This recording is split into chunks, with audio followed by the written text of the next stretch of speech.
Law of attraction जो है इसको अलग अलग लोग अपने अपने डेफिनेशन से इसको ढाल देते हैं। हाँ। लेकिन यदि स्पिरिचुअलिटी वाइज में उसके अंदाज से अब बताओ तो एक वाक्य में बताओ तो संकल्प से सिद्धि, जिसको हम कहेंगे संकल्प से सिद्धि, फ्रॉम एफर्मेशंस टू मैनिफेस्टेशंस। तो मेरा यही डेफिनेशन एक वाक्य में यदि मैं कहूँ तो संकल्प से सिद्धि तक। जी बहुत बढ़िया। तो ये आपको ये महसूस होता है कि सिद्धि तो चलो प्राप्ति है जी, जो हम प्राप्त कर रहे हैं जी, तो संकल्प कितना जरूरी है? और क्या संकल्प का मतलब सिर्फ डिसीजन लेना है या बहुत सारी चीजें और भी करना है? नहीं, कई सारी चीजें इसमें इन्वॉल्व है। एफर्मेशन से लेकर थॉट्स से लेकर हम कैसा विचार करते हैं, ये सभी संकल्प के अंदर आ जाता है। देखिए ये संस्कृत शब्द है संकल्प।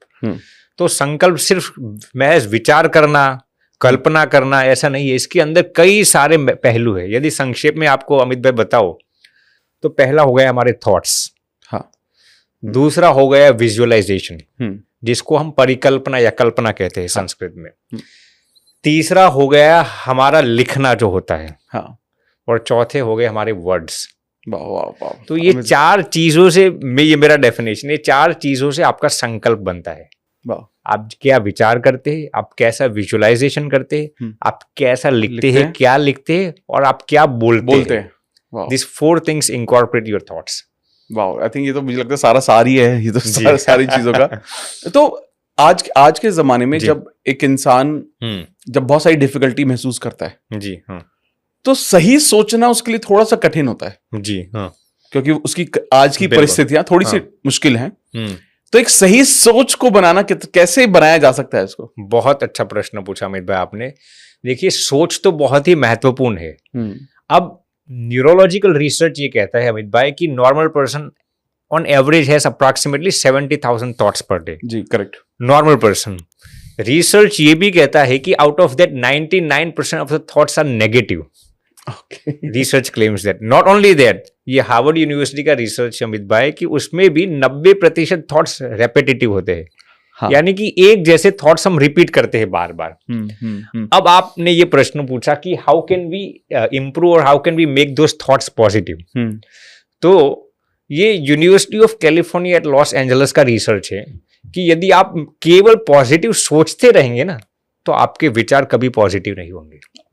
ओके। उसके लिए university of California at Los Angeles का ही रिसर्च है अमित भाई कि आप जब पॉजिटिव बोलना शुरू कर देंगे ना, पॉजिटिव वर्ड्स आप जब बोलना शुरू कर देंगे तब आपकी सोच आपको भी मालूम नहीं होगा आपको पॉजिटिव बना देगी। बहुत सही। अब इस पर मैं आपको एक छोटा सा रिसर्च एग्जांपल भी साझा करना चाहूंगा। यूनिवर्सिटी ऑफ कैलिफोर्निया UCLA का ये रिसर्च है कि उन्होंने 10 ऐसे कैंसर पेशेंट्स को सिलेक्ट किया था जिनको अलग अलग प्रकार के कैंसर थे। वो पेशेंट्स थे सेकेंड स्टेज कैंसर के, 3rd या 4th नहीं थे।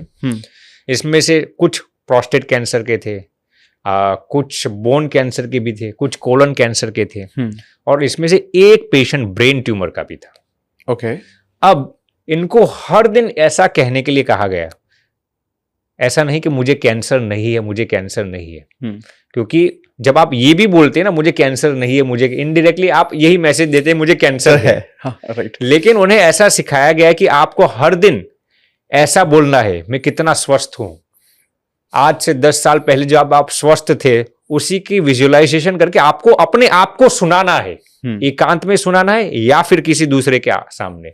जब भी कोई आपको पूछे आप कैसा है, बिल्कुल स्वस्थ हो, बिल्कुल आनंद में हो, ये आपको 3 से 4 महीने दिन में कम से कम 200 बार बोलना है। क्या बोलना है? I am healthy, indirectly. ऐसा नहीं कि यही शब्द आना चाहिए, लेकिन ऐसे पॉजिटिव शब्द आपके मुख से निकलने चाहिए। आप सुनकर अचंभित हो जाएंगे अमित भाई, आउट ऑफ दोस 10 पेशेंट्स जिस पर यह रिसर्च किया गया था उसमें से 9 पेशेंट्स कंप्लीटली रिकवर हो गए कैंसर में से, और उसमें जो एक ब्रेन ट्यूमर का पेशेंट था ना वो भी कंप्लीटली रिकवर हो गया। मैं ये नहीं कहता मेडिकेशंस मत लीजिए, लेकिन ऐसे पॉजिटिव वर्ड्स बोलने से ये हुआ। तो ये वर्ड्स के अंदर बहुत ही ताकत है। सबसे पहले आप जो बोलते हैं वो आपके कान ही सुनेंगे ना। तो अपनी नेगेटिव सोच करने का सबसे पावरफुल तरीका रिसर्च ये कहता है कि आप पॉजिटिव वर्ड्स बया करो।